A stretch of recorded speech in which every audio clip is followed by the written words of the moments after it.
The number on your screen is negative, not zero, negative. You owe more than you own. You are 22 years old, 3 months out of college. The math does not work. Rent is $1,200. Your paycheck is $2,100. After utilities, groceries, the student loan minimum, and one tank of gas, there is $180 left. You are not spending recklessly. The numbers just do not fit. Someone posts their investment portfolio online. You scroll past it. That world does not feel like it belongs to you yet. You check your bank account. There is $74 in it. You close the app. You make a spreadsheet. Income versus expenses. You stare at it for a long time. The problem is not that you are spending too much. The problem is there is not enough coming in. You pick up a weekend shift. You cancel the streaming service. You pack lunch 4 days a week.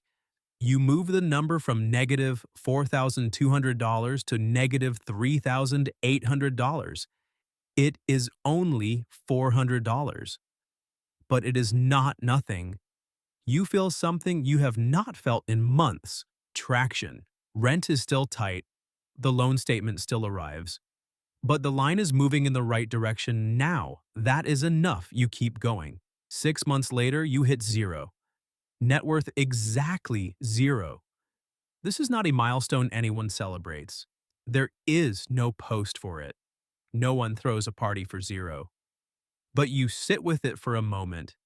Every dollar from here is yours. There is no hole to fill anymore. You open a high-yield savings account. You transfer $300. You leave it alone. That is the whole plan for now. You tell no one. There is nothing to tell yet. But you feel it. The direction changed. The account hits $1,000. You check it more than you need to. Something about a 4-digit number feels different. You're not sure why. You open a Roth IRA. You do not fully understand it. A coworker mentioned it once. You looked it up at midnight on a Tuesday. You contribute $50 a month. The tax advantage will not matter for years. You do it anyway. You get a small raise, $3,000 more per year. You do not change your lifestyle. You increase your savings rate. The raise disappears before you touch it. You do not miss it. You cross $5,000. This is the first time the money feels real enough to lose. The market drops 9% in 3 weeks. Your Roth IRA falls from $900 to $820. You feel it in your chest. You log in every day for a week. You read articles with words like correction and bear market and recession. You feel completely out of control. You do not move it. You do not sell anything. You close the app and go to sleep. The balance recovers in 2 months. You learn something about yourself in that window. You are not a panicker. You froze when it mattered, and freezing was the right call. That matters more than you know. You cross $10,000, your car breaks down. $1,800 repair. 2 years ago, this would have been a disaster. A credit card, a phone call home, a week of anxiety you could not shake. You write the check and move on. That is the whole point of this number. It is not about wealth. It is about removing catastrophe from your vocabulary. You sleep differently after this, less tightly. The financial anxiety that lived in your chest every night starts to quiet. Not gone, quieter. A colleague asks how you handled it so calmly. You say you had savings.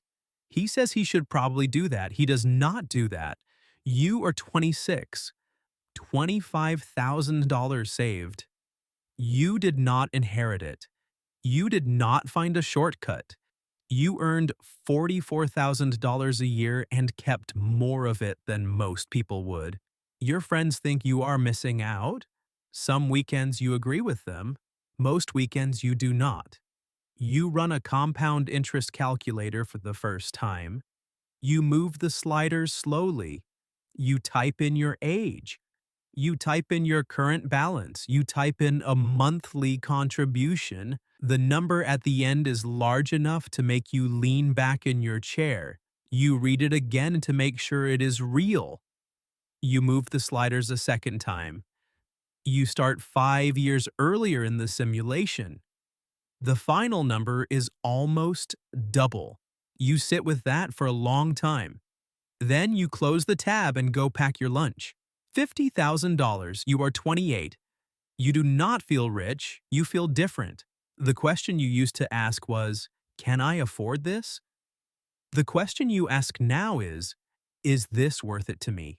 Those are not the same question. The first one is about scarcity. The second one is about value. You choose deliberately now.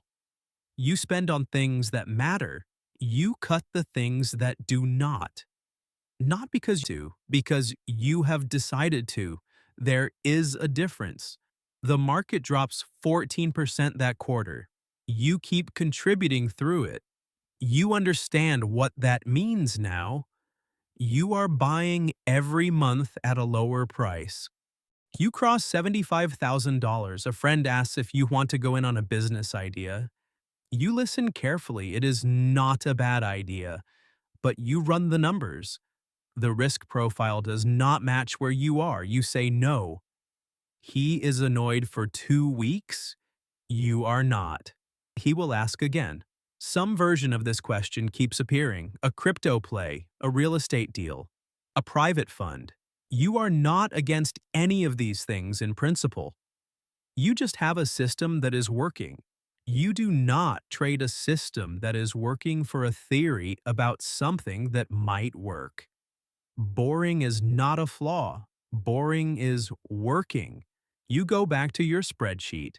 The account crosses $100,000. It is a Tuesday morning. You are eating breakfast. You open the app and see it. You close the app and finish your eggs. No screenshot, no post. You do not tell anyone.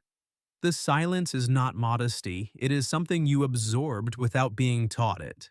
Wealth is quiet. The people who broadcast it are usually not building it. At this number, the returns begin to feel real. A 7% year means $7,000 you did not work for. You understood compounding intellectually before $100,000. You feel it after. There is a difference between those two things. You stop explaining your choices, not rudely. You just stop. You used to justify not buying rounds, not upgrading your car, not taking the expensive trip. Now you do not explain. The right people do not need it. The wrong people will not understand it either way. You are 31. $150,000. You max your 401k for the first time. You max your Roth. You open a brokerage account. 3 vehicles running simultaneously. The habit is so deep that the money moves before you think about it. The machine is running without your supervision. $250,000. A 7% return is $17,500. Your monthly contribution is $1,900. The market is contributing more than you are. This is the moment most people do not expect. They imagine they will always be the engine. At this number, the engine runs without you. A correction hits. The balance drops $38,000 in 6 weeks. You sit with the number. You have been here before. You do not move. You keep contributing into the drop. You close the app and go to dinner. 14 months later, the balance is back above $280,000. You did nothing. That was the move. You think differently about downturns now. They are not emergencies. They are discounts. That reframe took years to build. Now it is automatic. You are 38. $500,000. The word optional enters your thinking for the first time. Not everything is optional, but some things are. You could take the lower paying job that does not follow you home. You could take 3 months between roles. You could say no to the project that would pay well but cost you everything else. You do not do all of these things, but you could. The ability to choose costs money to build, you are beginning to afford it. A colleague asks why you never seem stressed about money. You say you started saving early. He laughs like you made a joke. You do not correct him. $750,000. You open the retirement calculator on a Sunday afternoon. You model 55. You model 58. You model 60. The math works at 57. With the mortgage paid down, with some flexibility, you run it again. It still works. You close the laptop and make dinner. You do not say anything at the table. But you know something shifted in that calculation. It went from a fantasy to a plan. Roth conversion windows, withdrawal sequencing, healthcare costs before Medicare, sequence of returns risk. You do the research. You build the spreadsheet. The vocabulary is yours now. Not borrowed from someone else. Yours. 7 figures. The statement arrives. You read it the way you would read a utility bill. $1 million. You expected it to feel larger than this. It feels like a Wednesday. You close the app. You are 44 years old. You have been inside this system for 22 years. Since the paycheck that did not fit. Since the negative net worth. Since the $74 in the checking account. Since the Roth IRA you did not fully understand. The distance between $74 and $1 million is not luck.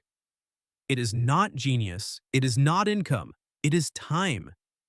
And not stopping inside the time. In a good market year, the portfolio earns $80,000 in gains. Your contribution is beside the point now. You do not post the number.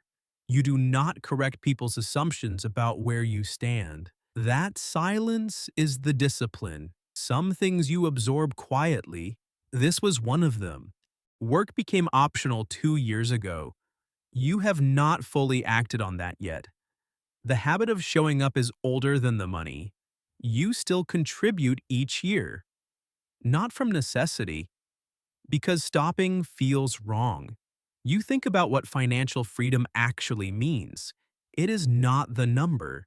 The number is just the proof. The freedom is that you made a decision at 22 that nobody told you to make. You were afraid of it. You did not fully understand it. You did it anyway, and then you kept doing it. Every month for 22 years. Not because you were disciplined by nature, because you built a structure that removed the decision. The money moved before you touched it. The system ran before you thought about it. Withdrawal rate, asset location, sequence risk, legacy planning. The vocabulary is no longer borrowed. It is yours. You earned it the slow way. Freedom was never a destination. It was what grew around you when you stopped letting money make your decisions. Somewhere a 22-year-old is looking at their first paycheck. The numbers do not fit. There is $74 in the account. Retirement feels like someone else's problem. They think they will start later when things calm down. Things do not calm down, but the machine will still be there when they are ready. And 22 years moves faster than anyone who is 22 believes it possibly could.